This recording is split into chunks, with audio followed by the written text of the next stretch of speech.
Okay. So the meeting be called to order.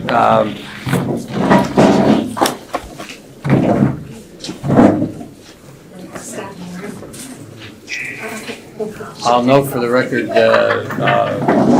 Commissioner Notarianni called me. He has a medical appointment that prevents his attendance at today's meeting. So we're going to move forward in his absence.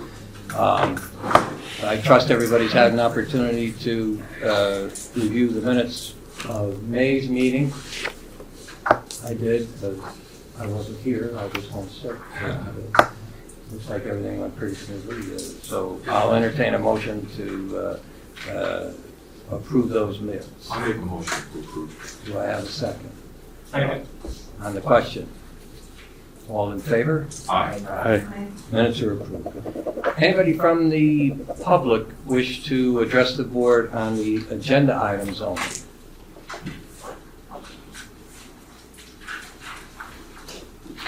Okay, I see no hands and nobody's coming up, so we'll move forward. First item on the agenda is a motion to approve all current payables for the Community Corrections Center and the prison. They were distributed in advance of the meeting, so I trust everybody's had an opportunity to review those. Assuming that's happened, I'll entertain a motion to approve the current payables. So moved. Do I have a second? I'll second. On the question? All in favor? Aye. Aye. Any opposed? The ayes have it, the tables are approved. We'll move forward to the Controller's report, Mr. DiBileo. Yes, Your Honor. Thank you. Controller's report of the prison inmate and canteen accounts as of May 2023. The Controller's office reviewed the prison inmate and canteen account reconciliations, which were prepared by the prison business office for the month of May 2023, and found no discrepancies between the reconciliations and the bank statements. The balance in the inmate account was $465,894.28 as of May 31st, 2023. The balance in the canteen checking account was $412,069.20 as of May 31st, 2023. And then in addition, as of May 31st, the canteen account also included a balance in the Pennsylvania Local Government Investment Trust investment accounts of $757,092.94, which is earning approximately $3,000 per month and which will mature in July of 2023. During the month of May of 2023, $100,191.32 was paid from the canteen account for the benefit, welfare, and education of county inmates, and an itemized detailed list is attached to my report if anyone has any questions. Regarding our two investments of the canteen account funds, I emailed everyone yesterday. Our next meeting is scheduled for July 19th, which is just before our 180-day Pliget account maturity dates. So at that meeting, I can provide current renewal rates for a potential vote from our board on another term, possibly 180 days. And we can discuss those rates at that time, and whatever the board would like to do, we can do. What are the dates on those? July 20th. July 20th is the maturity date for $622,162. That's earning a rate of 4.93% annualized rate for the 180-day period. And July 24th is $152,738 that we invested at the rate of 4.94% annualized for 180 days. And that will end up earning us almost $18,000 come next July, next month, on July 20th and 24th. But our next meeting is the 19th, 19. so So we'll have the current race for July 20th and probably July 24th at the meeting July 19th. one day. And Yeah, one day Time to get and everything 4 done. days. Yeah, we'll be able to handle 4 that. days, I'm not that concerned about. Yeah. 1 day. I think we'll be able to just with a phone call renew that if we'd like to. On the question, does that include transferring additional funds over time? If we Yeah, were to so, do so, that? yes, when we made this investment 5 months ago, we left $250,000 in the canteen checking account to pay normal monthly bills. That checking account has grown to $412,000 over the last 5 months.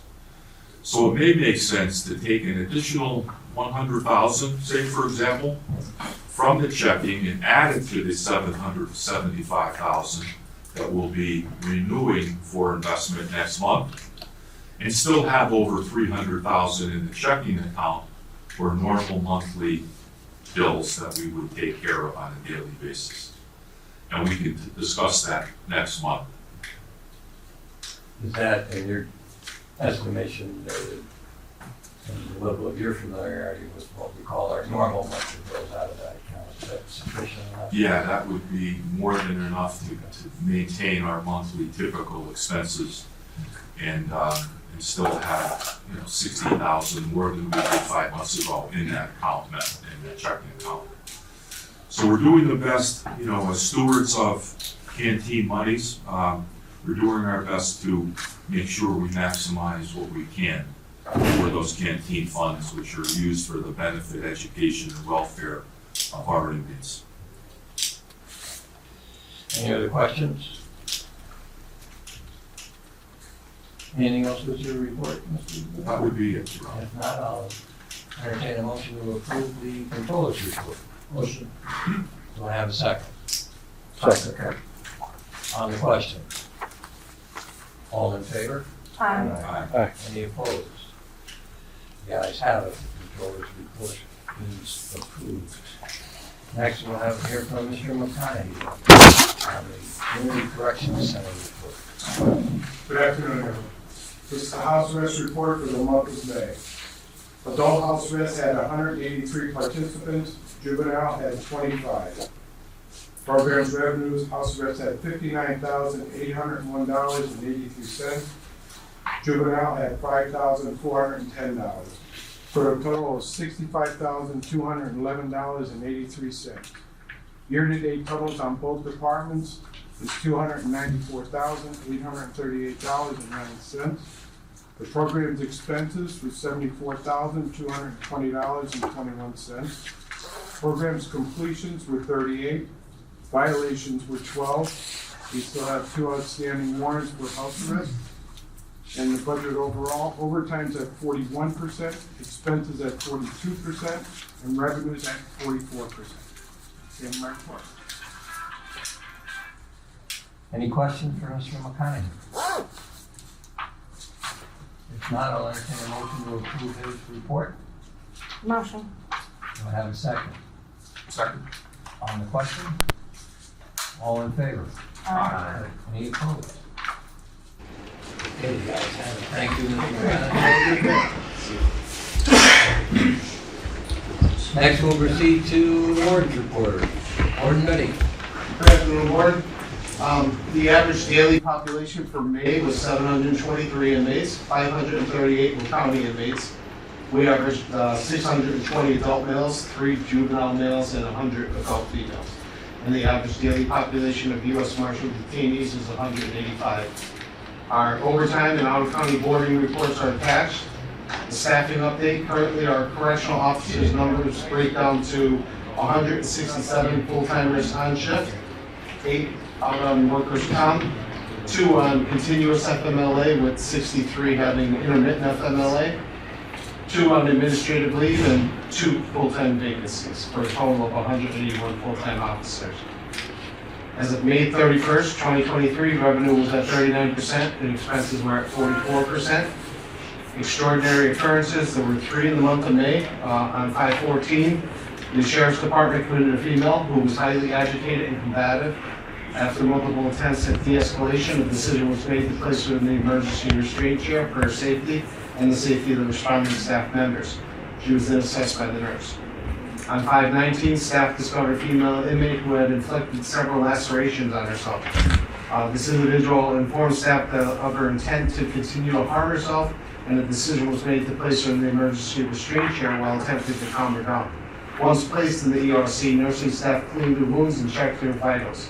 This individual was then placed on a suicide prevention watch and put on a list to see the psychiatrist. And on 5/24, the individual became non-compliant with attempts to place him in restraints. This person then became physically aggressive, and the decision was made to place him in the emergency restraint chair for his safety and the safety of the responding staff. Once secured in the chair, he was seen by the nurse. CREA, there was one CREA investigation completed in the month of May. There was an allegation of inmate sexual misconduct, and it has been determined to be founded. The completed investigation has been forwarded to the district attorney's office for further action if deemed appropriate. In personnel, I have several recommendations for various vacancies. If we were to hold an executive session, I can fully elaborate on that. And this concludes my report. Any questions for the warden? I'm wondering, the intermittent FMLA number really isn't moving. I think the last time we discussed it, you indicated that you had somebody in your office monitoring patterns, things of that nature.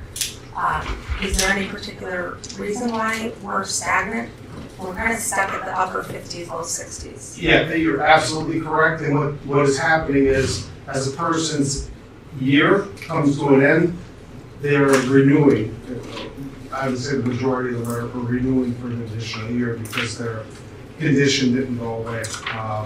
We are monitoring it, and we're reporting anything outside of normal parameters to the Human Resources Department and working with them for having individuals get recertified if that's appropriate. But again, it seems like if I have FMLA and it's running out, my condition is still there. I'm just submitting the proper paperwork for an additional year of renewal of those FMLA. I'm a little familiar with the process, but I'm far from experienced in the process. And I had a while ago, Labor Council do a memo about what we can and cannot do in terms of trying to, combat the issue. It is an issue, it's a huge number, and it probably affects your ability to manage staff and things of that nature. Did you get a copy of that? I'm sure I did. It's not jumping to the forefront of my mind at this point in time. But again, what we're doing is every step of the way we're touching base with HR. I would just make sure our HR is in touch with Labor Council, because I think he knows best out of everybody because of his experience and the fact that he's an attorney. Maybe he can try to help us with something. Trying to do something. I'll set up an appointment with both of them. We'll have a meeting. I have weekly meetings with my staff about.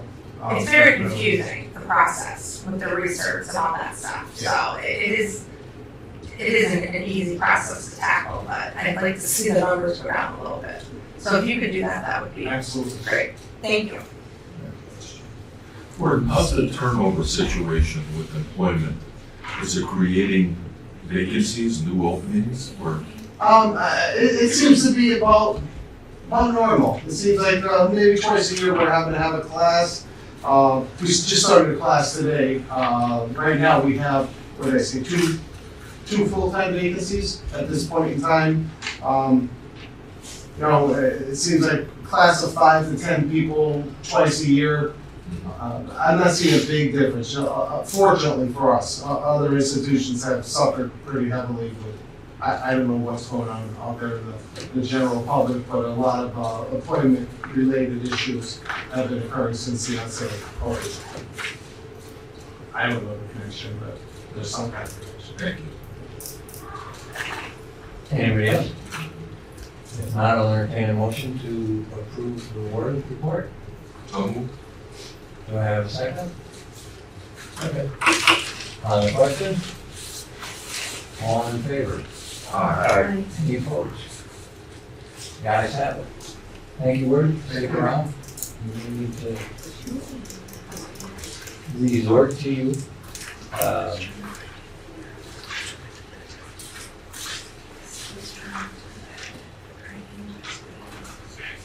Okay, we have the Northeast PA Crisis Intervention Team.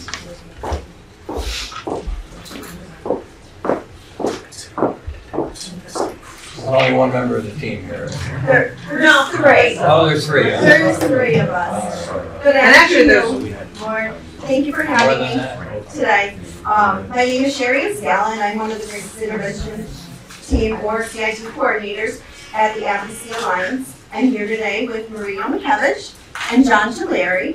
Our other coordinator unfortunately could not be here today. His name is Ray Hayes. There's been a CIT program in our area, as you may know, since 2010.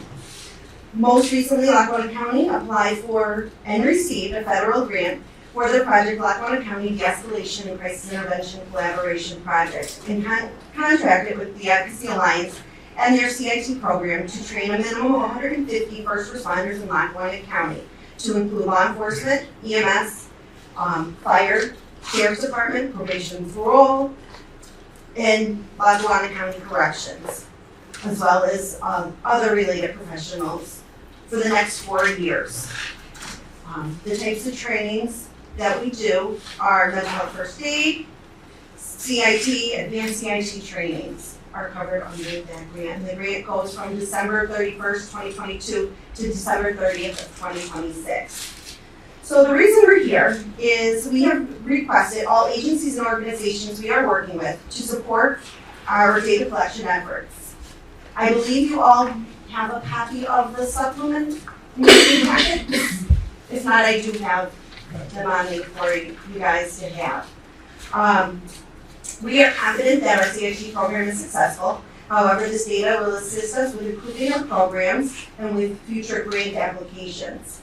In addition, we can provide summaries of the information collected. We would be happy to discuss this with you further, and we are here today to ask you to support our efforts in incorporating this supplement into routine incident reports within the Lackawanna County Prison. How can we help you specifically? We have this form, Inputting data? inputting this data, incorporating it into your reports so we can collect the data, see where the gaps are within our programs, see where we can help them support your staff, and help support the program to keep the program going. I know that the Lackawanna County Prison has incorporated our mental health first aid program into their new hire orientation. Thank you, Warden Betti. So we provide books. The cost for that is $19 a book. So through the grants that we receive, we're providing it to you guys at no cost. In our last grant, we did have 2 staff members from Lackawanna County Prison trained in mental health first aid. Captain Ruddy is one of those instructors, and one of us will come over and train with him for the new hire orientations, whereas needed. County and Jim? It's great, certainly help. And I've always been a huge supporter of the efforts. We have all of our lieutenants and sergeants who are CIT trained. Not a week goes by without somebody citing in a proud way that their CIT background and utilizing what they've learned in CIT to de-escalate situations here at the prison. So, excellent. As Maria Omikevich can attest, he has been huge and we appreciate his support. And he is one of the first ones to incorporate mental health first aid into the new hire curriculum, and some of the other agencies throughout Lackawanna County are now starting to do that, so they're taking on his lead. So thank you. And this supplement will just allow us to collect that data. Warden Betti said anecdotal stories. We hear them all the time, but anecdotal stories don't always get you the grants. It's this data that's going to help us get future grants. And so we're asking everyone to help us collect that information following each incident report. And it's a very short form. It's now narrative. It's there's ways to do it. It could be hard copy, it could be from a data link, and then we're able to provide a summary report back to the warden to show, hey, here's what's going on, here's what the summary of the activity. And that improves our program as well as yours. Is there any concern about personal information or private? We just ask demographics, we don't ask for names. All right. Well, I go back a long way with Mr. Schilleri when he was a beat cop. And music, Very program. but, Thank you very much. thank you. Thank you. Does anybody else have any questions? Okay, thank you. Thank you. Yes, I do. Thank you. Anybody from the public wish to address the board?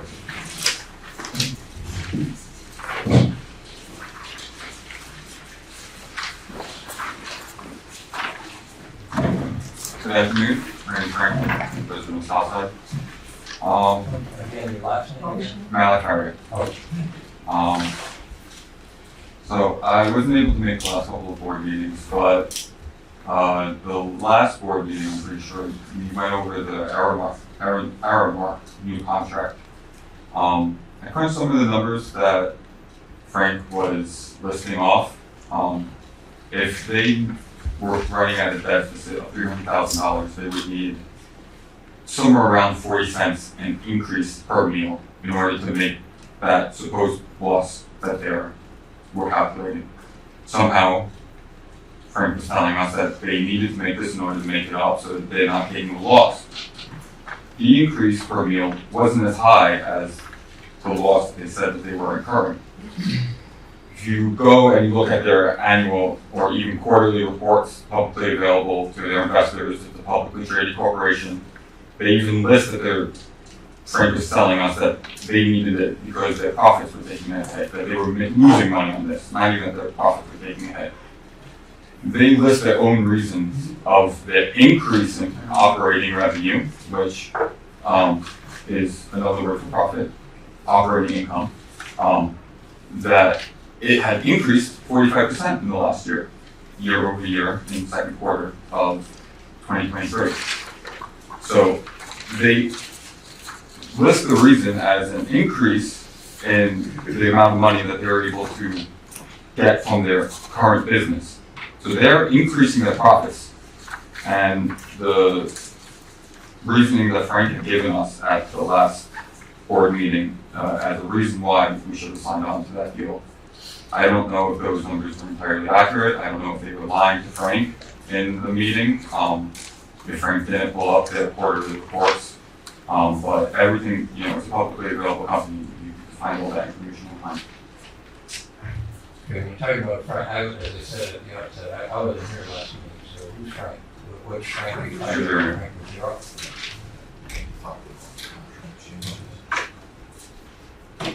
So I would urge you guys to look through these, especially if they're publicly traded companies, you can easily go into their records and call their full crap out when going through those negotiations. I feel like we are paying more than we needed to in order for that contract, and we didn't get enough from them, as far as nutrition stuff that was also spoken about at the last meeting. We're told that it's every meal is signed off on a nutritionist, but I don't know how you're supposed to, I don't think anyone would even disagree that you can't really make a nutritious meal for $1.18 or 34 cents a meal.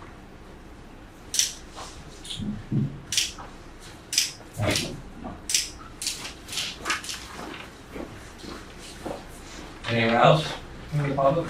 Be honest.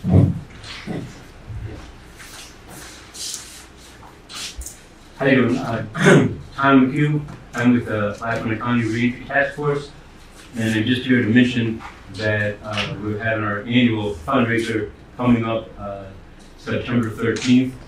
It's a Wednesday. It's going to be at the courthouse on the Livingston side of the courthouse. We're going to be having this every year, we do for two reasons. One, we're raising funds to help with the reentry task force, as I'll mention in a second. And two, to educate the public and let them know more about the reentry task force, who we are and what we do. And we do this every year. Our biggest reason for running this, besides the identification of the reentry task force, is to raise funds. In the housing subcommittee of the reentry task force raises money every year, as some of you know, and I think Colleen might remember. She was a big help and very difficult to do without getting my Colleen. We raise funds so people that are coming out of prison back into the community have a better chance of reentering the community successfully. Part of that is looking for and obtaining safe and affordable housing. And I always mention safe and affordable when I mention housing, because that's important. And a lot of times, somebody's looking for a home plan, they might have someplace to live, but the first thing they're going to find out is that they have first month's rent and a security deposit. And a lot of people coming out of prison just don't have those funds available to them to make it a successful home plan. So we raise funds every year and have that money available. So if people are looking to get re-entry into the community and they need some of that money, they can request some of that money from us. And over the years, we've probably raised over $30,000, $8,000, $9,000, $10,000 a year for the last 3 or 4 years. Many of you here in the room have been very gracious sponsors for us every year. So we want to continue to be able to do it. The more money we raise, the more money is going to be available for people that are re-entering the community and hopefully successfully re-entering the community. As a warden, we know it. A successfully re-entering the community is going to lower our recidivism rate. And so we work very hard throughout the year to heighten the awareness of the reentry task force. And this is our one time a year where we ask the community and sponsors to support us financially. And I just finished this morning getting the reservation for the 13th, so it's September 13th, it's Wednesday. It's a little bit different than we did in the past. We used to go up to Naog all the time. We're looking to have a little bit more foot traffic, a little bit more higher visibility, and hoping that as a result of the event and the sponsorships that we're hoping to get, that we're going to have enough money to be able to help more citizens going back into the community and successfully re-entering, at least with the housing component of the concerns or problems that they may have. Any questions? What time is the event? 11 o'clock, it's going to start at 11, March 11 to 2. We figured, almost every year, we try to think different. COVID certainly made us try to think very differently. But it's from 11 to 2. We're hoping downtown foot traffic, especially around the lunch hour. We hope to have some music, and we'll have some tables set up with some of the community resources that are going to be available to help support the re-entrance. That'll be from 11 to 2. And I know that I'm looking, some of you are going to be invited to maybe speak. We'll have a little program at the beginning of it, to have a little program to give everybody a chance to hopefully express their support for our ongoing efforts and to let people that are around know more about the program and know that the support that we're getting throughout the Lackawanna County. September when? I get the date. September 13th. Yep, it's a Wednesday. Something really different this year. We had them on Sundays in the past. We've had them up in Naog. We moved it to a Saturday because Sunday's transportation, so it's a problem for some people to get there. COVID kind of really threw a curveball into having the program. We used to have hamburgers, hot dogs, and a whole picnic type event. So we're going to try something a little bit different. I think it was last year or 2 years ago, we were on the courthouse side, and it seemed to work out pretty well. Last year, we had a scheduling problem with Naog. We ended up having a smaller event with the Lackawanna County Arts Festival in downtown Scranton at the courthouse. They were very gracious to allow us to share some of the space with them last year. So this year we're going to kind of go out on our own a little bit, but I think it's going to work really well. And bottom line again is it's almost like an excuse to ask people to sponsor us so we can get the money, so we can use that money throughout the year.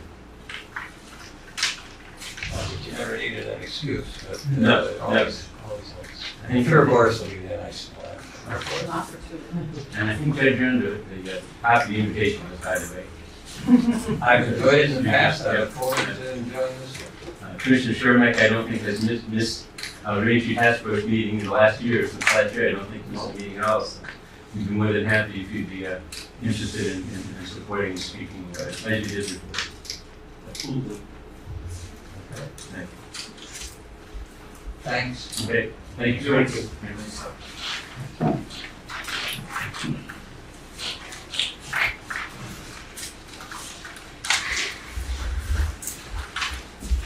Hello, Liz Parsons. Happy summer solstice. Today is the 1-year anniversary of a group of community members beginning to gather to sign a petition, or to gather petition signatures to end solitary confinement or restricted housing in the Lackawanna County Prison. And so I have a little bit to say, but I did have a question. This has been an ongoing conversation about the policy as in regards to the restricted housing unit. I'm curious if the discipline procedures policy has been updated or reviewed since 2020. Well, I've spoken in the past about having someone on the outside permit. That's in process. Okay, so I guess that just answers my question as to what I can, reference as far as the existing policy. So we have a copy from 2020. It was last reviewed in April 2020, but last revised in July of 2014. And so just to that point, part of this policy is yearly review conducted by the Deputy Warden. So to that point, it has not been reviewed for the last 3 years. And so in February, we were here asking for that review of policy, which the board had committed to in order to better understand the use of it to respond to our request to increase out-of-cell time for 4 hours for everybody, including folks held in the RHU. We are happy to hear that is under review in process. I'm curious if there's a timeline that may be associated with that, so we could expect to hear anything. And I can't give you a hard date right now, but hopefully within the next couple of months, we'll be able to have some kind of something for you.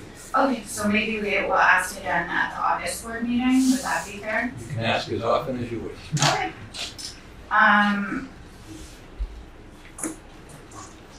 Can you say who's coming in to look over the process? Yes, I can. Okay, who's coming? Yeah. Who's My coming? answer is lawyers. Who's coming in to review that process then? He's a former warden here. His name is Ray Collins, right? And he has agreed to undertake a review. It's going to be in his lap and in his corner. So that's why I'm not going to commit to you about a timetable, because I'm not going to commit his time to it. He's going to commit his time to it after he's in a position to give us an idea, then I'll let you know. Right, okay, so I assume as like a contracted employee, once the contract might be in place, there would be a timeline for next. I don't even know if he's going to require a contract, to be quite honest with you. So he would do it for free, no cost? Well, I don't know about if he incurs some costs. There might be some reimbursement of costs. My conversations with him have not included, a contract. And just out of curiosity, is he just functioning as an individual who has that former experience, not a company? Okay. Right. Okay. And so, in addition to the policy review, the last few months we've been coming here requesting a report with the restricted housing unit statistics. So, similar to the data collection that CIT is collecting and the board has considered, we believe that based on the existing policy, which I can tell you the policy number if you're interested in looking into it. It's 03.02, section inmate rules, rights, and disciplines, and it's the chapter of discipline and procedures. And so numerous times throughout this, it cites the documentation process for an individual to be placed in a restricted housing unit. Similar to an incident report and tacking on data that CIT is requesting, we are requesting in that documentation that, at the monthly board meeting, the board and the public are notified of how many individuals have been placed in restricted housing that month. And the general reason, we don't need details or personal information, and also the length of time that they're held there. Is this something that the board will consider in regards to data collection? We'll discuss it. Okay, so is there a timeline for that? No. Okay. Are there any concerns with sharing that information, with the board or the public? Well, I think that's the thing that we have to discuss. Okay. See, I'm not gonna speak to you on behalf of everybody until we have an opportunity to discuss it and see what concerns are. Mm-hmm. Right. Yeah, I guess my concern is we have asked, and I don't in my notes here have who has said they committed to reviewing it, but last month we were told that the board would follow up on that request and that we might have somewhat of an answer this month. And so. Well, as I said, I wasn't here last month, okay? What I can tell you is all of the concerns that anybody brings to us, we consider, okay? We may not consider them or come to a conclusion that's satisfactory to everybody, but we do consider them and we do discuss them. Yeah, of course. Yeah, we're just a response either way, I guess is what we're asking, whether or not it's possible that the information is collected and shared or not. So, I think saves us from asking repeatedly and you all having to hear us ask the same thing every month. And so, on to another topic last month. Well, I think your 3 minutes is up. Okay. Remember that, we have a policy of anybody who wants to address the board, you have 3 minutes. Were other folks fine up here? If you heard it, I heard it once before, yes. Okay, thank you. Okay. Anybody else? Feeling the time pressure now. Speak quickly. My name is Phil Yabix. I'm here today representing the Scranton Area Ministerium for most of the things I would like to bring to your attention. One other issue from the Pennsylvania Prison Society that Warden Betti has generously acknowledging our legal right to visit inmates at any time, given us free access. But in visiting the Delta unit, the special handling unit, the availability of showers has become problematic over the last several months. And I'm assuming it's a staffing issue where they currently one floor gets showers 3 times a week, the other only 2 times a week. But those who are only getting showers twice a week, and it alternates weekly, it's not enough to maintain the hygiene issues. And if you do a walkthrough, you'll be aware of this concern. And I don't know what it would take to be able to have everybody shower at least 3 times a week, but we do think it's a health and safety concern that hopefully could be addressed. On behalf of the Ministerium, we have been advocating on behalf of the designated full-time certified chaplain for a while here. We appreciate the efforts of the Jubilee chaplains, Chaplain Medina, Chaplain Dugan, Chaplain Richardson. They're doing wonderful work. But from the inmates, we get various concerns about addressing the religious needs of the folks here. Some of them just concern, I said with the report, I think that we were included, you're going to be taking over the responsibility for that, so hopefully Deputy Warden Roselle is only going to have the workload of 3 or 4 people rather than the 4 or 5 people that she was normally carrying her workload. But it does seem like a lot of these issues are simply communication flow process. So the Muslim imams volunteer had requested an accommodation for an Eid celebration next week. It was originally refused. I think he was appealed, and again, it seems like it's a simple communications issue. The local Islamic Center so this is one of the two Eid celebrations, one of the two major communal celebrations of the Islamic community. So we do hope that that could be accommodated next Wednesday, Thursday, or Friday. We get requests, we the Business Society gets requests for Qurans and Bibles, and I know that they're available. I understand that the Qurans have been ordered, I don't know, but again, the Imam has not heard anything further about the Qurans being available. So that's something that it's a constitutional right that should be taken care of. There's one inmate who follows the Santeria religion, kind of an Afro-Caribbean amalgamation of Christian and Afro-cult, but he's still been on some therapies. And it's gone up, and still being answered hasn't been received. Again, I think it's a simple communications issue. He does have permission from the state, that should be there. And if I had any other issues, I don't think they're important enough to go beyond my 3 minutes. Well, they're all important, but we have to limit the time. No, and that's, I think I spoke in the past, we appreciate the transparency that the board has made available, and making this available for the community has been a huge step forward. So, thank you. Thank you.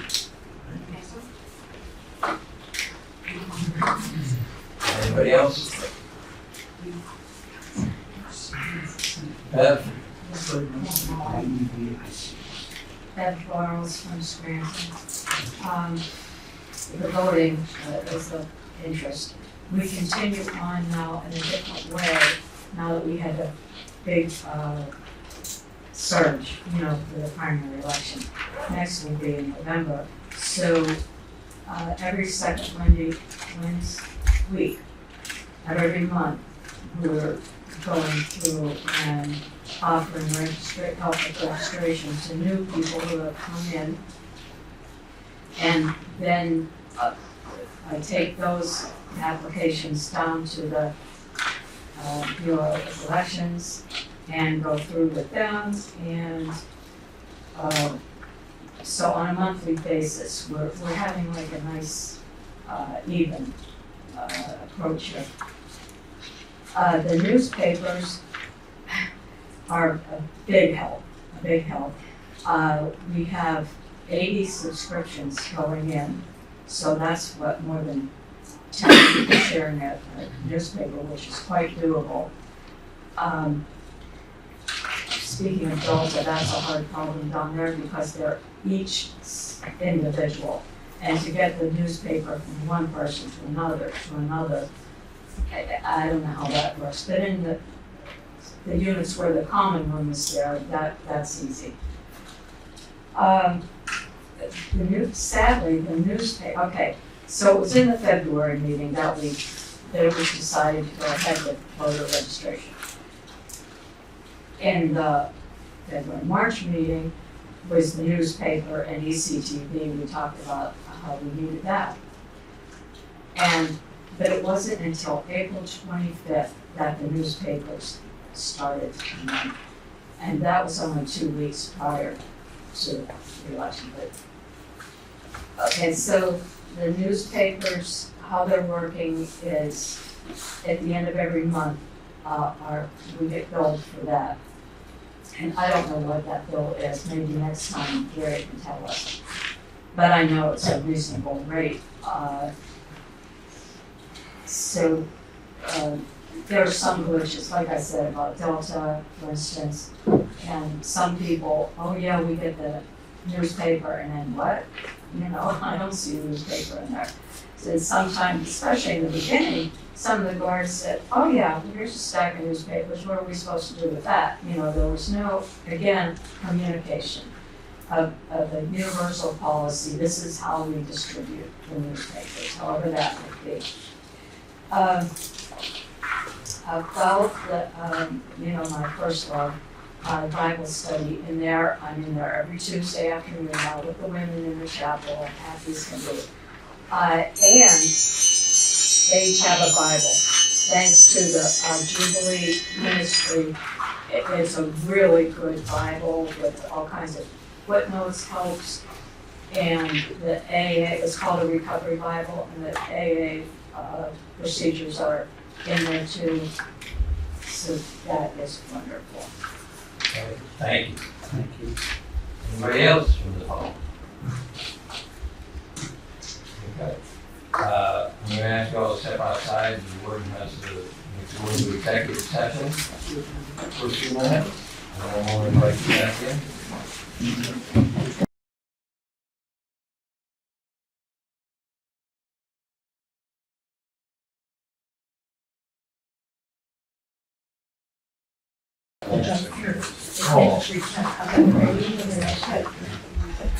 Okay, are we rolling? All right, so we adjourned for executive session to discuss some personnel matters. Warden? Sure. The first matter at hand is I was recommending the Brian Thomas be allowed to transfer for the county mailroom department to the county prison to work here as a full-time correctional officer. Do I have a motion? So moved. Have a second. On the question? All in favor? Aye. Any opposed? The ayes have it. What's next?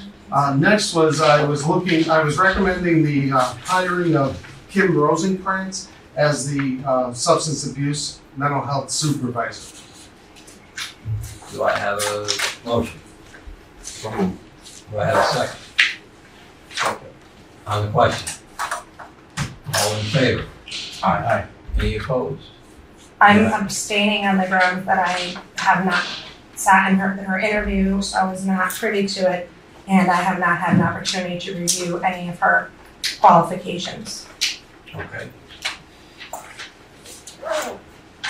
Next. Next is I'm recommending that Nick Gans be promoted to the position of lieutenant. He's currently a sergeant. Do I have a motion? Motion. Do I have a second? Second. On the question? All in favor? Aye. Any opposed? Ayes have it. Just two more. I'm also recommending that Officer Stephen Yearing be promoted to the position of sergeant. Do I have a motion? Motion. Do I have a second? Second. On the question? All in favor? Aye.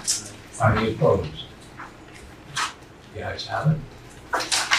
And with the promotion of Nick Gans to lieutenant, that would create a sergeant vacancy, and I am recommending Ryan Griffiths be promoted to the position of sergeant. He's currently a correctional officer. Do I have a motion? Do I have a second? Second. On the question? All in favor? Aye. Any opposed? The ayes have it. And the very last thing is that I had sent out a letter to the board members about a termination, and I was looking for consent on that termination recommendation. Do I have a motion? Motion. Do I have a second? Second. On the question? All in favor? Aye. I'm going to abstain on the basis that I believe that the board does not have the power to terminate under Title 61. I believe the ayes have it. The vote's approved. Did I get this right, sir? Nick Gans to Lieutenant Yearing to Sergeant, Ryan Griffiths to Sergeant? Yes. Yes.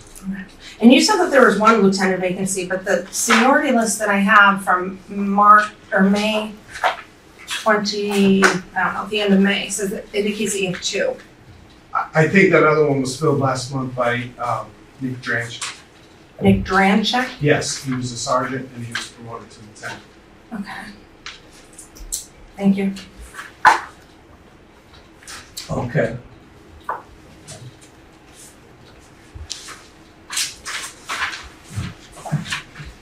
Okay. Any members have any other business? I have one item of business before we adjourn, and that is to acknowledge our soon-to-be former county solicitor, who we got word this week that, as many of you may know, he prevailed at the primary election on both ballots, so he's the only candidate for the open judgeship, the November election, and we fill that. But we received word that the governor is in the process of sending Frank's name over to the Senate Judiciary Committee to appoint him to the current vacancy, so he can get started right away, and Lord knows we can use the help. So it's good to know that you'll still be serving the county. I will. We'll miss you here at these meetings, but I will tell you, you may want to reconsider wearing a vest underneath the robe.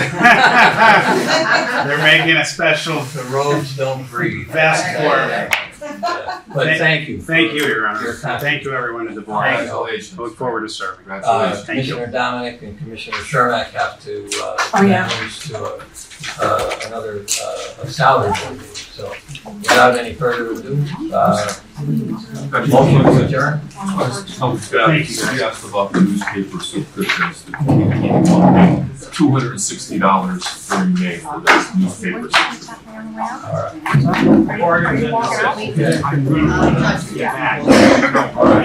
Okay, excellent.